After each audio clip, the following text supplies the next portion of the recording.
Hey all, it's Lisa.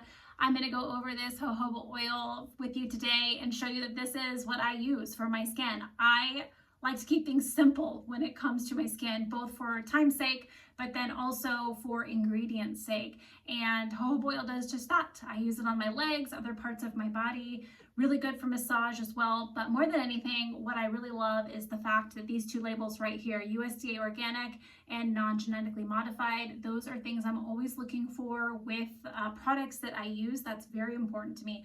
One thing I like about this too is it doesn't really have much of a scent, but if you wanted to add a little bit of a scent to it, jojoba oil is a carrier oil, so you can put different essential oils in this. So I've actually put frankincense into this one, and also geranium as well. So those are also known to be really good for the skin as well. Plus they add a little bit of a scent to it if you like that. So I would highly recommend this. This big bottle, as you can see right here, it has a pumper on it, which is really nice, especially when you're applying it on your body, easy to get out. And this is something I've had for a while too, so a little goes a long way.